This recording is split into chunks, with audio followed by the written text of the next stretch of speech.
Okay, good afternoon everybody and welcome to Blankenheim for this media conference with Adam Wharton.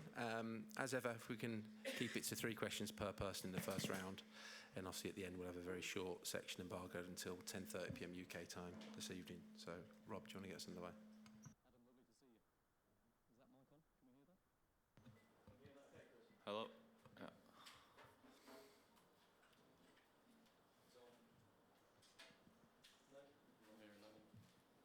Sorry, I'm doing this one. It doesn't normally happen like this, Adam. Rob, do you want to give that one a try? It's on now, they've turned it on. Adam, Yeah. lovely to see you. Thank you. First and foremost, huge congratulations. You made an awful lot of people smile when you got the call up. How does it feel? You're at your first major tournament at the age of 20. That's extraordinary. Yeah, it's a surreal feeling. Honestly, I wasn't really expecting it. I've obviously only just gone into the Premier League, so wasn't expecting anything. It was more just sort of a bonus kind of thing if I did get in, so absolutely delighted, and yeah, just get to do what I love at the top stage. Can't beat it. I know that you only made your under-21s debut in March, I think. So it must feel a bit like a whirlwind having only made your under-21s debut in March. Yeah. Is it a pinch me moment? Have you had to kind of wake up one moment and think, how did I get here?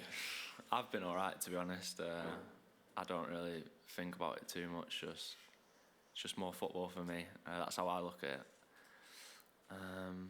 But yeah, it's gone really fast. I've really enjoyed the last 6 months, and I just want to keep playing football, getting better. So yeah, absolutely delighted. Listen, you're the only member of the squad we're going to get to speak to at the moment, and there's a big headline and a big concern about John Stones, who had that ankle injury and now he's ill, hasn't been able to train. How is he? No idea. I've not seen him today, so I've just been told he's ill. So I think he's just in his room. So yeah, I've not seen any of him today. Your opportunity might depend on one of those big names being ill, being injured, not being available. Is that a weird feeling, to feel so close to these guys and part of the team and yet thinking, yeah, but I want to play? I don't really look at it that way. For me, the manager picks the team. Obviously, there's some unbelievable players, and if I'm chose to play, then I'm more than ready. But no, whoever's on the pitch, I'm sure they'll step up and perform and help the team get the result that we want. You made your professional debut 22 months ago. You were playing the Championship in January. You made your Premier League debut in February, and now you're at a major tournament. So how would you sum up a pretty incredible 2 years? It's hard, really. It's just a dream come true. I think every kid who grows up playing football wants to play in the Premier League, play for the country. I got to, play for the team that I supported to begin with. Really enjoyed that, and then it's just continued with that since moving to the Premier League, and then now here. So yeah, it's all been very fast, but I wouldn't want it any other way. You're one of a new group of really talented young players. I was just wondering, for yourself, does it feel like there's a new generation coming through? You could say that, but I think there's still, some players that have been in the team for a long time, really. So I think there's a mixture, which is always good, but yeah, there's obviously some top young players in the team, so I think it's good to have that little mix. And yeah, I think if you're good enough, you're old enough. And we've heard that you've shone in training. You made your debut and were impressive there as well. I was just wondering, what did Gareth Southgate say to you? What, after the game? After the game, and when he told you were going to be part of his 26? Just sort of congratulations, well done, on obviously the prep camp. And yeah, just told me to just keep going. and you know that's all I can do. Just try my hardest to impress throughout the week, and when I get given the opportunity. Thanks. Adam, hi, congratulations. After your debut, Gareth Southgate said that one of the reasons why he liked you was that you see the pictures early, you play forward quickly. Was there any particular player, whether at Blackburn or outside of Blackburn, that you looked at and learned from? Thank you. I wouldn't say one in particular. I watch quite a lot of football. Obviously, when it's on TV, I just enjoy watching football, the top games especially. And I think I just pick up things from all the top players. And, you know, just try to implement that in my game. So there's not one in particular, but obviously there's a lot of good players that you see. And, you know, if I can add little bits of their game to my game, then I'm going to try and do that to help improve myself. Hi Adam, congratulations. Thank you. Our commentary team on TalkSport said that it was one of the most confident and assured England debuts they'd ever seen.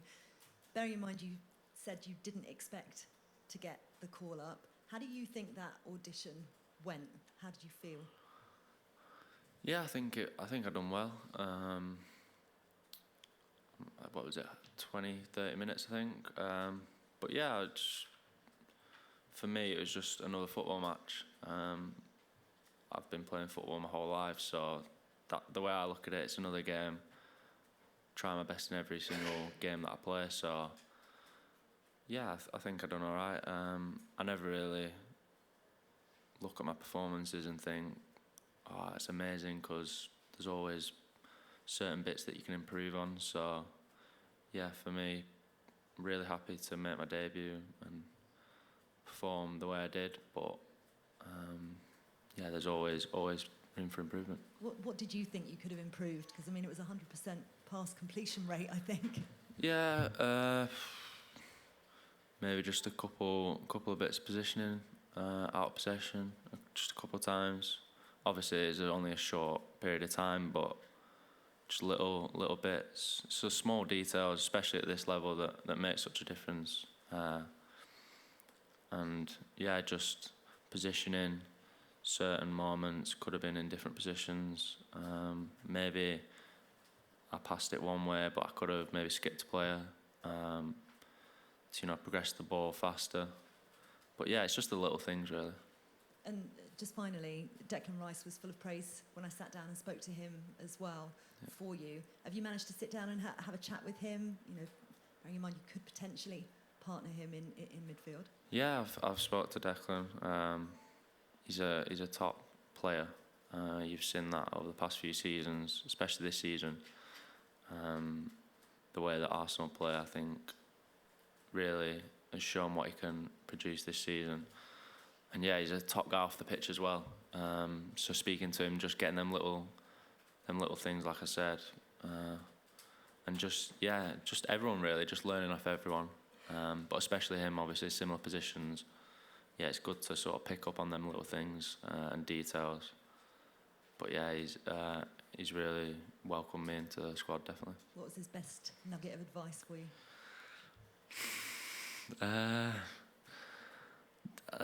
There's none in particular I can that spring to mind, but just even if it's like body positioning, when the ball's in a certain position, or even like bits of communication, stuff like that. Yeah, it just helps you when you're on the pitch, and when you're playing with them, the way they communicate as well makes it a lot easier for you. Thank you very much. Cheers. Hi Adam. Hi. A question regarding your coach at Crystal Palace. So what makes Oliver Glasner so special for you? Can you compare him to Gareth Southgate? And what part does Glasner play in the fact that 4 Palace players are nominated for the Euros? I think he's a top coach. I think you can see since he's come in for the last part of the season, the way that we've played's changed. That's his way of playing, and we've been getting the results to show for our performances. But yeah, he's brought in a new way of playing, new formation. He makes sure every session's intense. You know, if we're not intense enough, if we're not training to the right standard, he'll let us know. And as players, that's what you want. You want training to be at a high standard, because when you go into the games, then you can produce. So yeah, I think he's been massive, especially for the 4 Palace lads, for us to get chosen. I think he's definitely helped. And yeah, he's like tactically very good. And you know, in training, we work on the tactical side quite a lot. And it just makes it so much easier for you as players when he tells you what he wants you to do, where he wants you to be. Yeah, so he's a top manager for sure. Congratulations again. Thank you. I just wondered what your family made of it when you told them you made the 26, and also how important have they been in where you are today? I think they were probably happier than I was when they received the news, especially my parents. They were over the moon. Yeah, they were just delighted for me, I think. And yeah, they were just proud of how far I've come, I think, especially in such a short period of time. And they all, you know, really enjoy watching the football as well, so that, you know, adds that little bit more. So yeah, just really delighted. And they've been important to you and getting you to where you are? Yeah, massive. I've got 2 brothers that I grew up with, both older. You know, playing with them in the garden. Obviously, they probably beat me up a few times in the garden. That, you know, that all helps. You know, getting used to the physical side of the game and things like that. My dad's a massive football fan. He gives me loads of advice, even still now. So yeah, very sporty family, all very supportive. So that definitely, you know, helped me, you know, growing up and getting into it, and then continuing to support me, even when I've not been playing, when I was in the youth setup. So yeah, I don't think I'd be here without them, definitely. Is your dad's advice good advice? I'll say yeah, but sometimes no. Do we have any other questions in the live section? Come back to Rob. You mentioned your dad there. He's described you, I think, when he's done a couple of media interviews, as a bit of a loner. Is he right? And I wonder how easy it is to fit in with, you know, you've got Harry Kane, you've got Jude Bellingham, you've got Phil Foden, these superstars that you're now training with and playing with. I think loner's a bit harsh. No, I'm not. I don't have a million friends. I sort of keep myself to myself, and that's just how I've always been. I've always been, really, and it sort of works for me. I live on my own in London now, so yeah, I'm not always out with my friends doing this and that. And I think part of being a footballer, you know, you can't go out on the weekends when you're growing up and things like this. They're the sort of sacrifices you have to make. So yeah, I'm not a loner, but I'm not like the most outgoing person you're ever going to meet. I'm not going to go into a room with people I don't know and just be very, very loud. Just keep myself to myself. The reason I ask is that you're clearly around some massive stars now. Yeah. You've got to know the Palace lads, you've had time to get to know them. Yeah. Suddenly you're in an England squad with these huge names. Has that been difficult? No, I think all the lads have made it very easy. They're all very welcoming, all happy to chat, and so that's definitely made it easy. But yeah, we're all involved in football. There's plenty of things to talk about in that sense. So yeah, I've spoke to probably all of the lads now, and yeah, not one of them's been sort of difficult to speak to. So yeah, they've made it very easy. Okay, that concludes the live section. We'll now move on to a short section embargoed until 10:30 p.m. UK time this evening, and we'll start with Andy Dunn. Hi, Adam.